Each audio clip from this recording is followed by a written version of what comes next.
ನಿನ್ನೆ ಒಂದು ಸುತ್ತಿನ ಸಭೆ ಆಗಿದೆ, ಮತ್ತೆ ಇವತ್ತು ಇನ್ನೊಂದು ಸುತ್ತಿನ ಸಭೆ ನಡೀತಾ ಇದೆ. ಇದೆಲ್ಲವೂ ಕೂಡ ಮೈತ್ರಿ ಪಕ್ಷಗಳ ನಡುವೆ ಯಾವುದೇ ರೀತಿಯಾದ ಗೊಂದಲ ಇರಬಾರ್ದು, ಚುನಾವಣೆ ಹೋಗೋ ಸಂದರ್ಭದಲ್ಲಿ ಎಲ್ಲಾ ಗೊಂದಲ ನಿವಾರಣೆ ಮಾಡ್ಕೊಂಡು ಹೋಗಬೇಕು ಅನ್ನುವಂಥ ದೃಷ್ಟಿಯಿಂದ ಮುಂಬರುವಂತ ಲೋಕಸಭಾ ಚುನಾವಣೆ ಹಿನ್ನೆಲೆಯಲ್ಲಿ ಇವತ್ತು ಖಾಸಗಿ ಹೋಟೆಲ್ನಲ್ಲಿ ದೋಸ್ತಿ ಸರ್ಕಾರದ ನಾಯಕರ ಸಭೆ ಇದೆ.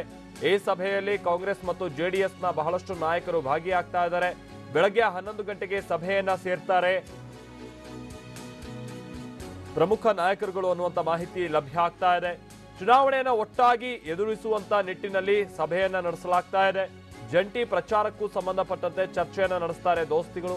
ಒಟ್ಟಾಗಿ ಚುನಾವಣೆಯನ್ನ ಎದುರಿಸುವ ಮುಖಾಂತರವಾಗಿ ಒಗ್ಗಟ್ಟು ಪ್ರದರ್ಶನಕ್ಕೆ ಮುಂದಾಗಿದ್ದಾರೆ ಈ ನಾಯಕರು ಅನ್ನೋದು ಗೊತ್ತಾಗ್ತಾ ಇದೆ.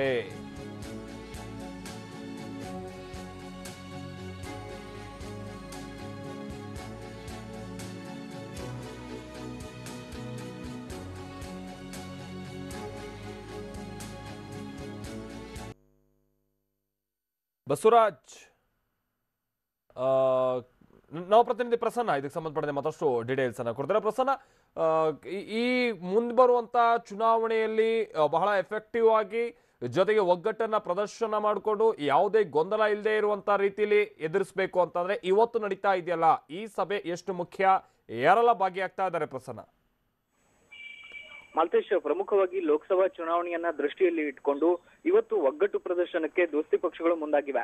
ಕಾಂಗ್ರೆಸ್ನ ಮತ್ತು ಜೆಡಿಎಸ್ ಎರಡೂ ಬದಿಯ ನಾಯಕರು ಕೂಡ ಇವತ್ತು ಸಭೆ ಸೇರ್ತಾ ಇದ್ದಾರೆ. ಪ್ರಮುಖವಾಗಿ ಒಂದಷ್ಟು ವಿಚಾರಗಳನ್ನ ಚರ್ಚೆ ಮಾಡಿ ಆ ಮೂಲಕ ತಾವು ಒಗ್ಗಟ್ಟಾಗಿದ್ದೀವಿ ಅನ್ನುವಂತ ಸಂದೇಶವನ್ನ ರಾಜ್ಯದ ಜನತೆಗೆ ರವಾನೆ ಮಾಡೋದಕ್ಕೆ ನಾಯಕರು ಮುಂದಾಗಿರುವಂತದ್ದು.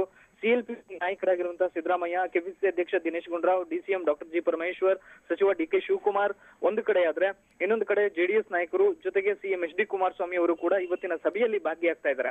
ಪ್ರಮುಖವಾಗಿ 3-4 ಲೋಕಸಭಾ ಕ್ಷೇತ್ರಗಳ ವಿಚಾರದಲ್ಲಿ ಸೂಕ್ತವಾದಂತ ನಿರ್ಣಯಕ್ಕೆ ಬರೋದಕ್ಕೆ ಸಾಧ್ಯವಾಗ್ತಾ ಇಲ್ಲ. ಒಂದು, ತುಮಕೂರನ್ನ ಬಿಟ್ಕೊಡ್ಬೇಕಾ ಬೇಡವಾ ಅನ್ನೋ ಬಗ್ಗೆ ಒಂದು ಅಂತಿಮ ನಿರ್ಧಾರವನ್ನ ಇವತ್ತಿನ ಸಭೆಯಲ್ಲಿ ತೆಗೆದುಕೊಳ್ಳಲಾಗುತ್ತೆ. ಇನ್ನೊಂದು, ಮಂಡ್ಯದಲ್ಲಿ ಪರೋಕ್ಷವಾಗಿ ಕಾಂಗ್ರೆಸ್ ನಾಯಕರು ಸುಮಲತಾ ಅವರನ್ನ ಬೆಂಬಲಿಸ್ತಾ ಇದ್ದಾರೆ.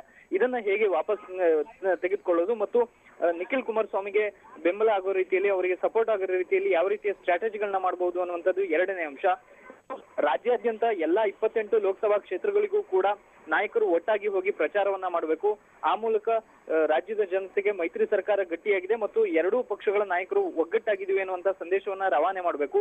ಎಲ್ಲೆಲ್ಲಿ ಯಾವ್ಯಾವ ರೀತಿಯ ಪ್ರಚಾರ ಮತ್ತು ಯಾವ್ಯಾವ ಕ್ಷೇತ್ರಗಳಿಗೆ ಯಾರ್ಯಾರ ಉಸ್ತುವಾರಿಯನ್ನು ವಹಿಸಬೇಕು, ಈ ಎಲ್ಲಾ ಅಂಶಗಳನ್ನ ಇಟ್ಕೊಂಡು ಚರ್ಚೆ ಮಾಡೋದಕ್ಕೆ ಇವತ್ತು ಜೆಡಿಎಸ್ ಮತ್ತು ಕಾಂಗ್ರೆಸ್ನ ನಾಯಕರು ಸಭೆ ಸೇರ್ತಾ ಇದ್ದಾರೆ.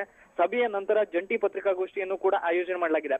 ಸಿದ್ದರಾಮಯ್ಯ ಮತ್ತು ಕೆಪಿಸಿಸಿ ಅಧ್ಯಕ್ಷ ಡಿಸಿಎಂ ಡಾಕ್ಟರ್ ಜಿ ಪರಮೇಶ್ವರ್ ಮತ್ತು ಸಿಎಂ ಎಚ್ ಡಿ ಕುಮಾರಸ್ವಾಮಿ ಅವರ ನೇತೃತ್ವದಲ್ಲಿ ಜಂಟಿ ಪತ್ರಿಕಾಗೋಷ್ಠಿಯನ್ನು ಕರೆಯಲಾಗಿದ್ದು, ಆ ಮೂಲಕ ಒಂದು ಒಗ್ಗಟ್ಟಿನ ಮಂತ್ರವನ್ನ ಪಠಿಸೋದಕ್ಕೆ ಇದೀಗ ರಾಜ್ಯ ನಾಯಕರು ಮುಂದಾಗಿದ್ದಾರೆ. Maltesh, okay thank you Prasanna.